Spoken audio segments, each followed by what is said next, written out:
it's not about that you can't do those skills. It's just about taking the time to learn them. And sometimes we don't have the time. So it was really exciting. And I really like doing it. And it makes me feel really proud of all the ladies that are, coming up and showing that, hey, we can do it. And we're here. And like they said, if you don't have a place at the table, you make your own table. And that's what we're doing. Welcome to the Woman Angler and Adventurer Podcast, inspiring real women with a passion for fishing and the outdoors to go get their adventure on. Now, here's your host, Master Captain Angie Scott. Welcome, everyone, to this week's episode of the Woman Angler and Adventurer Podcast. I'm your host, Angie Scott. And I am excited to have another special guest on with me this week, Sara Trampe from Sportsman's Journal TV. Welcome to the podcast. Thank you, Angie. Thank you so much for having me. I've been following you for a long time, so I feel honored. Thank you. Yeah, you're in my, I grew up in Minnesota, so you kind of are I feel like my roots when I look at some of the stuff, the fishing that you guys do up there in Ontario. And yeah, I kind of miss it. I'm not going to lie. I'm down here in Nashville, Tennessee now, and I don't get to do as much walleye fishing, and we do have crappie, and so we have some good crappie opportunities, but I miss the pike and all that stuff. So I'm excited to chat with you today and just kind of let you introduce yourself to our listeners for those that aren't familiar with who you are and what you do. But just if you wouldn't mind to start, give us a little background on yourself and how you got into fishing in the outdoors. Sure. Absolutely. So I actually did not grow up in a fishing family. I grew up on a hobby farm. So my dad was really big into large animals. We had some cows and horses and things like that. But he was never into the fishing or hunting scene. And I didn't have that growing up at all. We were outside playing and doing things outside, but never the fishing and hunting. And then my family has a cottage up in northern Wisconsin, and we would go there basically on vacation once a year. And I joke around that I have one daughter and there were five girls. And I joke around and I say, now I understand why we went to the family cottage, because kids are chaotic and it was cheap. So that's why we went there. Nice. But, and we had a little rowboat, and when I was old enough, physically able to pull the rowboat out by myself and start doing it, I started going out on the cottage and fishing a little bit more. And then just kind of as I started to progress, I liked fishing a lot. I went and bought myself a little telescopic rod that I kept in the back of my little car. And nice. And then when I met Tyler is kind of when it really took off. He was actually more into hunting when we met. But fishing was something that we started doing together. And then Tyler took a job for the DNR in northern Wisconsin, and I was actually studying for my MCATs. I went back to school to finish my prereqs for medical school. And so when I was studying, I would go up and hang out with him, and we'd go fishing. And then it just kind of progressed from there. So it became a passion. Yeah. How long ago was that you guys met? We met in 2007. Okay. So it's been a little bit. Yeah. So started fishing together, and then I guess it's just kind of blossomed from there, huh? Yep. Quite a bit. And it's nice to be able to do it together, and it's nice also that he's taught me to be, I guess, a good enough angler that I can go out by myself if I just I want some alone time or something. So it works out well. Yeah, well, that's great. I love that whole atmosphere up in the Midwest, it's more of a family activity, it seems like to me, than what I've seen down here in the Southeast. And I love that, more and more women are getting comfortable enough to be independent, to feel like they can go out there on their own and enjoy fishing. It's amazing how many women, when I started fishing with Tyler, we hardly ever saw women at the boat launch. And now I see women all the time when I'm out. We see them out in the boat. Social media helps with visibility that you can see more women anglers, but it's so amazing. And it's amazing. We were just out fishing last week, and a couple launched right behind us, and they had their 9-month-old in the boat with them. Oh. And it was so cool to see. It was really neat to see that families are starting to get out and fish more together. And it's becoming more acceptable that, everybody goes and does it. It's not just a gender role thing or, somebody to go out by themselves. So Yeah, and along with that, it's been great to see the shift in gear and apparel and things like that that are starting to come out that are more um, designed with females in mind. Yes, And yeah, and I know you've witnessed that. You want to talk a little bit about that? So I think a lot of it is more. I think the clothing and things like that, and it is rod specific and gear specific too, to a point. But that's more based on, I think, like the heavier gear. Like for me, it's musky gear. But it's definitely nice to be able to have a rain suit that was designed for women that fits my body. I'm not drowning in it. The ice suits, because we do a lot of ice fishing. I started out with a pair of like farm bibs that would get soaking wet, and they were way too big. And you get cold and you want to come in. And so these clothing that have been designed for us, that fit us, that protect us from the elements, that keep us warm and enjoying nature, then everybody can stay out longer. And that's the name of the game. And I know for me, a big impact for me, well, there's a lot of stuff, I guess, but so the electric augers are a big thing to be able to go out and be dependent on the ice versus the big propane or gas. And then I like musky fishing. I really enjoy it. And the big reels, when we first started, they didn't have the low profile reels and they wouldn't fit in my palm very well. And so my hand would start cramping after a couple hours of casting, and everything was just so heavy that my upper body would just be exhausted. And then you're like, okay, I'm done, because you can't cast anymore. You can't hold your reel anymore. And so the small profile reels have really, really helped me, and light rods and just things like that have come out with technology in general, but it just makes it a more enjoyable time on the water, and I can stay out longer. So. Yeah, and it's especially important when you're fishing for muskie. It's important to be able to make all those casts to be able to have success. So very cool. So let's talk about the TV show. How did that all come about, and how long have you guys been doing that? So Tyler and I manage a camp in Northwest Ontario. We manage it's called Cliff Lake Resorts. And Butch Furtman, who owned Sportsman's Journal before, was coming up and doing the promotional stuff for that here. And he had talked about how he was ready to retire. So we actually ended up purchasing the show from Butch, and we started doing some transition.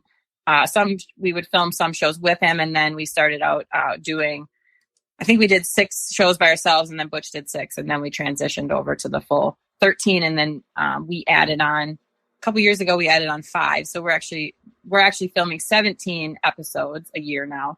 Wow. But that started, I don't exactly remember when the transition started, but we started doing our own shows, I believe, right around 2018. My daughter was born in 2018. And some of the first shows that we did, I was 10 days postpartum. So wow. Fix out your mind. Yeah. Well, cool. Well, that's when this podcast started. So that gives me a good reference point there. Perfect. Yeah. So very cool. I love the concept that it's not just a man hosting the show, that it's a co-hosted male, female. Because I don't think, at least from my knowledge, I can think of any other shows that were like that. Maybe there's more now, but back then, like, what kind of responses did you get early on? Really, really positive. So when we first started this, it was, I didn't grow up in a fishing family. Tyler grew up watching the Linders, watching the fishing shows. He had probably watched every single episode. He can quote some, I think. So like he was like, oh my gosh, like I could have a fishing show. This is my dream. I can map it out. And I was like, well, I like fishing. I can be behind the scenes and help out and travel with, maybe, learn the camera or whatever. I had really no intention of being in front of the camera. And as it continued, as we started to film, Tyler was like, no, you need to be in the episodes. You need to do this. You can do it. And he kind of pushed me out of my comfort zone, really encouraged me to start stepping up and getting in front of the camera. And when I did, the response was really, really positive. It was really amazing. We love seeing, a woman out there. We love seeing the husband and wife combination. And then I kind of realized, like, I wanted to have a positive voice for female anglers. I wanted to show that female anglers can be competent and can talk about fishing and know what they're doing and, use the right gear and that sort of thing. And so that kind of became a mission of mine, and kind of gave me the inspiration and the I guess, making me brave enough to do it, because it wasn't something that I had thought about, or something that being in front of the camera was something that I really was like, okay. Right. But since then, it's just been amazing. The response and the support that we've been receiving is really awesome. That's great. That's great to hear. And now you've even branched out and you do seminars and things like that. Have you enjoyed getting to do that and getting in front of ladies and showing them, kind of, hey, you can get out there and do this too? Yeah. Yes, absolutely. It's been really amazing. And seeing some of the women that, were there before I was, and that started breaking down the barriers. And, so I've had a little bit less challenges, and talking to them and seeing how they respond to some of the things has just been absolutely amazing. And then to get in front of women, and I've been doing more and more. And we had an ice event in January, and I said, all right, we're gonna learn how to tie the double uni knot. It's something that it's something that everybody should know how to do, but we as women carry a lot on our shoulders for the family. We cook meals, we run kids around, whatever. And we just sometimes think, I don't have time, and it's convenient to let somebody else do it. So I said, we're going to sit down. We're just going to learn it. We're here, we're fishing. Let's learn the double uni. And it was really, really cool to see everybody's responses, and everybody like, oh my gosh, I'm so excited. I can go home with this. And, so it's not about that you can't do those skills. It's just about taking the time to learn them. And sometimes we don't have the time. So it was really exciting. And I really like doing it. And it makes me feel really proud of all the ladies that are, coming up and showing that, hey, we can do it. And we're here. And like they said, if you don't have a place at the table, you make your own table. And that's what we're doing. That's incredible. Yeah. I mean, you could, and even just having that hands-on experience, because even if you had the time to sit down, say in front of your computer and look up on YouTube how to tie a double uni knot. It's one thing to like watch a video, but to have somebody in front of you showing you how to do it, I feel like, cuts that learning time down. Absolutely. Good point. Yeah. Yeah. Because knots are definitely not my specialty. I have a very difficult time with them. My dad taught me the modified clinch knot when I was a kid, and that's pretty much all I ever used till somebody showed me the Palomar knot, and then I was like, oh, this is easier and I don't mess it up as often. And but just earlier this year, I've always struggled with tying my leader line to braid, and I was using what's called the FG knot, and I learned it by watching videos on YouTube, but I could never do it on the boat. I would have to do it in a controlled environment, like with the video up on my screen as I'm trying to do it. And earlier this year when I was down in Florida, I got to spend some time with Crazy Alberto, who invented the Alberto knot, and he showed me the knot in person down there at the MPA conference. And I tied it myself in front of him and got it the first time. And I was like, oh my gosh, this is so easy. So it makes such a huge difference. That's a great point. The mentorship too thing is, and representation matters, and the mentorship, and seeing somebody that can sit down with you and spend time with you and doing it. And it's so cool that there's so many people out there that are willing to do it right now. And it's a good time to be in fishing, I think. Yeah, absolutely. And, everybody has the same goal. We're all trying to introduce and bring and grow the sport, bring more people in, and youth especially. Have you guys got an opportunity to do anything like specific with kids or youth? We have not too much. Our schedule is pretty ridiculous. And so that's a challenge for setting up some events and things like that, especially in summer up here at camp. So it's more of friends, kids, or our own, that we see in person doing stuff with. Yeah. But I would like to, I know, I think it's so awesome that schools are having, creating fishing teams and teaching how to fish and just, teaching them some of the skills that they need to be able to do it. Like for myself, I didn't have that as a child, and I had no idea that it was even a world. I didn't even know it was even, a possibility. And so I think it's really neat. And so in the future, I have kind of in the back of my mind, like when we get some time, and I would like to go and, take some time and do some of those things. But yeah, as of right now, we just have not had the time. Yeah. Well, I don't blame you. It takes a lot of time to do everything that you do with the TV show and all of that. And it is amazing to see. I wish we had that like you do, growing up in school, to have the opportunities that a lot of these kids have now to learn and be part of a team, and little envious, I'm not going to lie, but I am actually I'm doing a series off and on here featuring some high school angling and trying to get word out to get more young girls involved, because in my area it's still obviously mostly boys that are signing up for these teams, but we do have a handful of young ladies that are getting involved, and actually have a group of them coming out next week to be featured on the podcast. So I'm excited about that. And that's awesome. Yeah, so that will be coming up soon. And I mentioned the NPA, National Professional Anglers Association, just a quick shout out, because they have the Future Anglers Foundation, and they have a whole curriculum now of videos that schools can work into their day-to-day and introduce fishing to, even elementary age kids. So that's been really cool to see. So lots of exciting things going on. It is so cool. And the outdoors is such a wonderful place to be in for mental health, and, to go out and, reset and to teach yourself that as a youth, or that possibility, even if you don't realize what it will give you or what it would give back as a kid, because you don't think about those things as a kid. But if you're introduced to that, and then you can keep coming back to that as you grow up, or keep, using that as a reset, and then having that lifelong passion. I think that's just huge. That's so amazing. Absolutely. Hey guys, I just wanted to pause for a moment and give a quick shout out to iBass 360. I'm blown away by their commitment to the fishing community.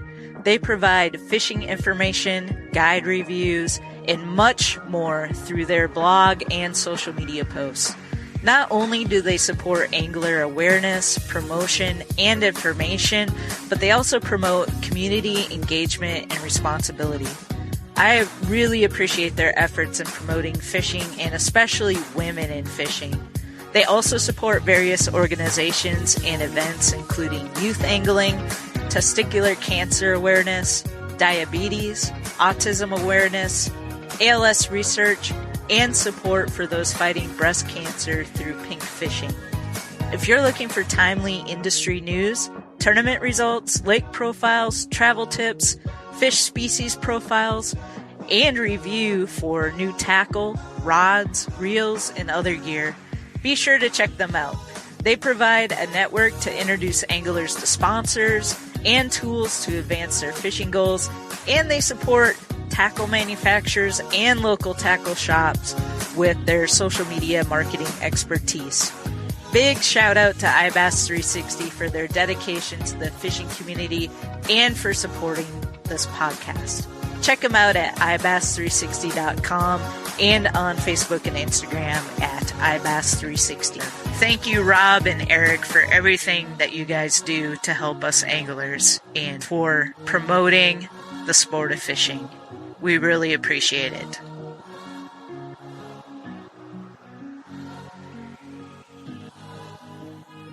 All right, so one other thing I want to touch on is shout out to Crestliner Boats. I know you guys run Crestliners, and you mentioned offline that you run them there at the resort as well. Talk a little bit about the boat. What kind of boat do you guys run, and what are some of the things you love about it? We have the 1850 Pro Tiller Midnight Edition, and I am a big fan. We have a 90 on it. And we had a different boat. When we first started fishing, Tyler had a little 16-foot with a 25 on it. That's what I learned on. And when he was like, okay, we're upgrading, I was like, no, I'm comfortable with the 25. I don't want to go up.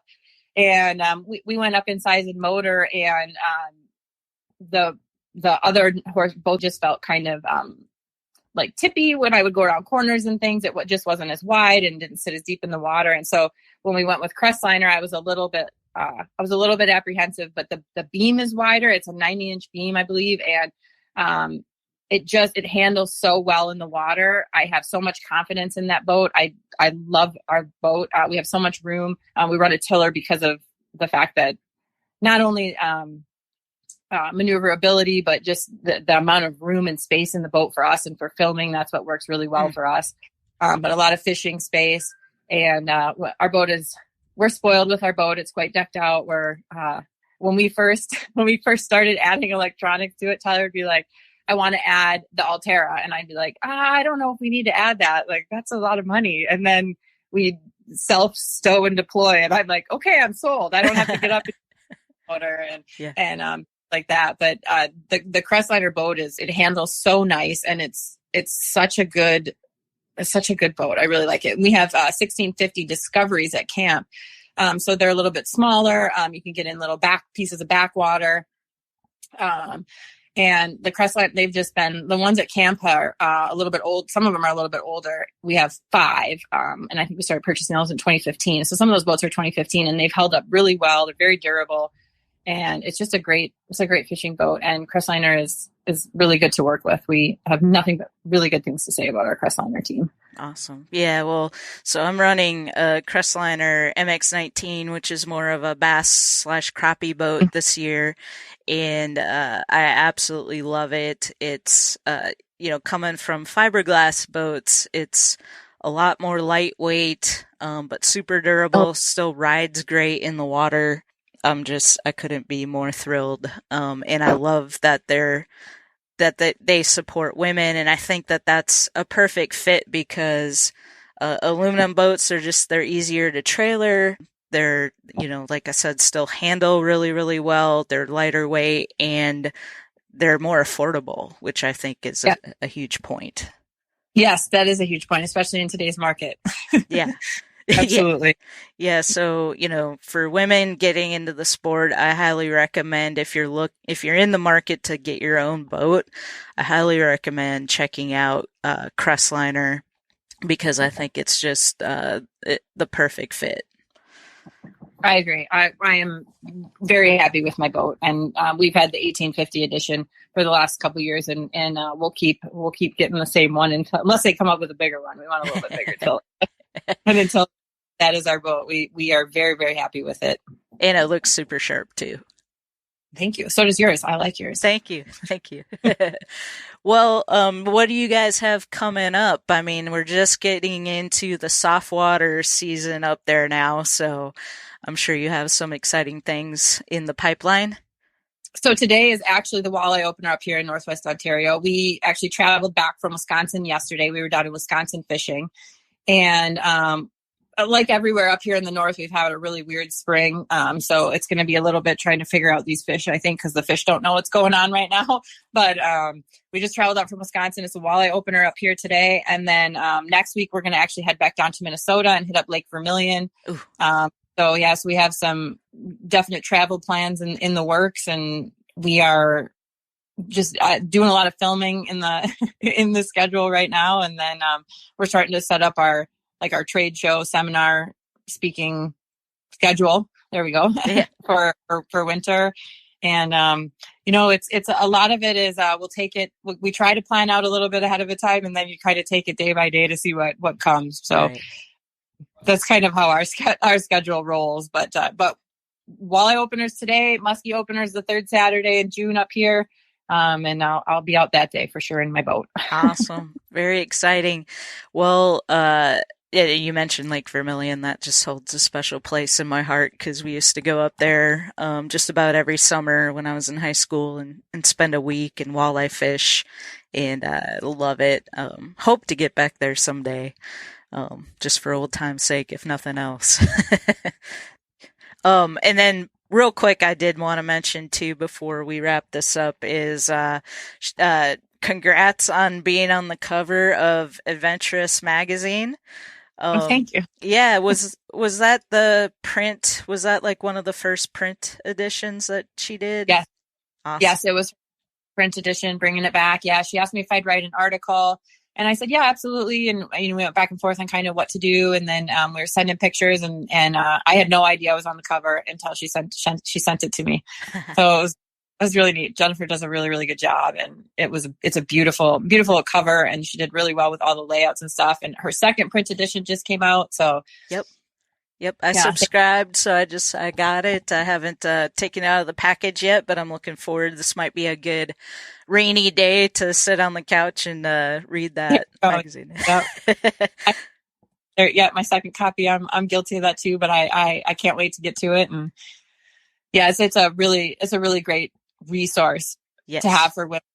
And Jennifer does such a good job, and it's amazing to have. And so, if anybody's listening and not subscribed and you're supportive of Female Anglers Adventurous magazine, go get a subscription. Yeah, I'll put a link to that. I had Jennifer on the show, but it's been a while, so I'll put a link to that in the show notes so people who hadn't heard of it can go check it out.